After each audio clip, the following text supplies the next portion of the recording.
मासूम का कौल आपके सामने नकल किया। मासूम ने फरमाया कि हम सब कश्ती निजात हैं, लेकिन हुसैन का ये इसे सबसे मुसाहिब भी ज्यादा रखता है और सबसे तेज भी है। यानी इसमें आपने खुद मुशाहिदा भी किया कि इमाम अली अलैहिस्सलाम को मानने वाले ये एक दो फिरके ही हैं, उसके बाद बाकी आइमा को सिर्फ शिया या कुछ इनके साथ मिलते तो वो जो शिश इमामिये हैं वो है, लेकिन हुसैन अलैहिस्सलाम को मानने में कोई रंग नस्ल मजहब की कैद ही नहीं। आप वहाँ करबला में परवरदिगार आपको इंशाअल्लाह तौफीकात दे, जो नहीं जा सके और जो गए हैं आपको मुशाहिदा हुआ होगा। मैंने खुद मुशाहिदा किया, वहाँ ईसाई भी मौजूद हैं, वहाँ हिंदू भी पहुंचे होते हैं। तो मासूम ने फरमाया कि इसमें बड़ी वुसअत है, इसकी वो शराइत नहीं है जो बाकी की शराइत है। और दूसरी बात यह है कि ये जल्दी तुम्हें निजात दिला सकता है।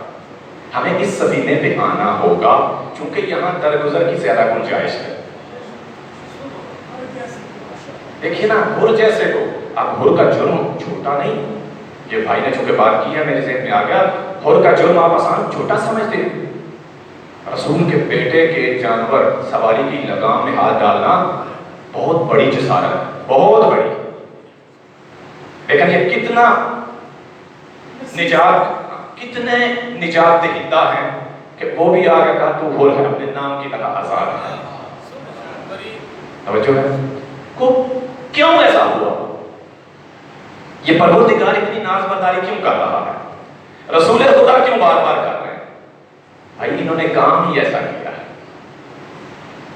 इन्होंने अपनी जिम्मेदारी को इस आसान अंदाज में निभाया है कि अल्लाह भी इसकी नाज़बरदारी कर रहा है, अल्लाह का रसूल भी नाज़बरदारी करता हुआ नजर आता है। मंतकी नुक्ता नजर से, उलूम अक़ली के लिहाज से हर चीज के चार वजूद होते हैं।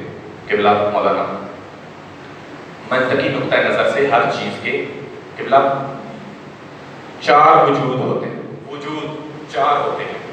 एक होता है वजूद अक़ली, जो उस चीज का ज़हन में तसव्वुर होता है, वो भी एक वजूद होता है, वजूद अक़ली उसे कहते हैं। एक होता है वजूद मलफूज़ी, जो लफ्ज़ों में अदा होता है उस चीज का। एक होता है वजूद मलफूज़ी, एक होता है वजूद मकतूबी, जो किताबत में आता है, लिखा जाता है। और जो है ये तीन हो गए। चौथा वजूद होता है वजूद खारिजी और वजूद हकीकी।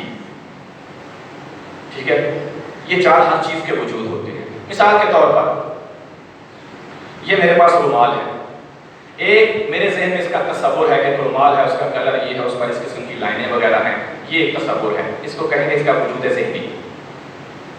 तवज्जो, एक मैंने इसको लिख दिया रे वाओ मीम अलिफ लाम रुमाल, ये इसका वजूद मकतूबी। और जब मैंने अदा किया रुमाल, जो मैं अभी कर रहा हूँ, ये है उसका वजूद मलफूज़ी। और एक ये खुद है जो मेरे हाथ में है, ये है इसका वजूद हकीकी और खारिजी। अब मुझे पसीना आया हुआ, तवज्जो करना, अब मुझे पसीना आया हुआ तो क्या वजूद ज़हनी मेरा पसीना खुश कर सकता है? मैं ज़हन में तसव्वुर लिए बैठा, रुमाल है, इतना बहुत अच्छा है, मैंने इतना महंगा लिया है, फलां कपड़े का है, पसीना खुश करेगा? नहीं कर सकता। इसका मतलब है वजूद ज़हनी काफ़ी नहीं है। अच्छा, वजूद मलफूज़ी से मैं मदद लेता हूँ कि लफ्ज़ों में पढ़ता रहता हूँ, बड़ी सुर से भी पढ़ता हूँ, तो क्या ये पढ़ना मेरा मकसद हल करेगा? नहीं कर सकता।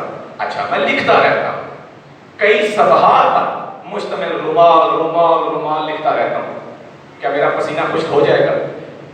नहीं होगा, जब तक ये वजूद हकीकी मेरे हाथ में आकर पसीना खुश्क नहीं करेगा। तो साबित हुआ कि पहले तीनों बेकार हैं जब तक तो चौथा साथ ना।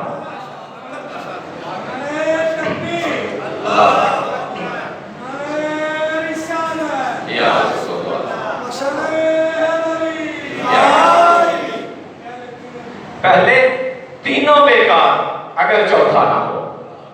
तवज्जो है आपकी? पहले तीनों बेकार। अब मैं क्या करूं, मुझे मजबूरी है यहां कहना पड़ेगा कि ये कायदा सब के लिए होगा, लेकिन अबू तालिब के बेटे के लिए ये कायदा नहीं। आप शायद समझे ही नहीं। हर चीज जिसका वजूद है उसके चारों वजूदों में से पहले तीनों बेकार होते हैं, लेकिन फकत अली अलैहिस्सलाम है जिनके चारों वजूद मुफीद हैं। ज़हन में तसव्वुर करो तब भी इबादत, लिखो तब भी इबादत, بولو تب بھی عبادت، اور دیکھو تب بھی عبادت۔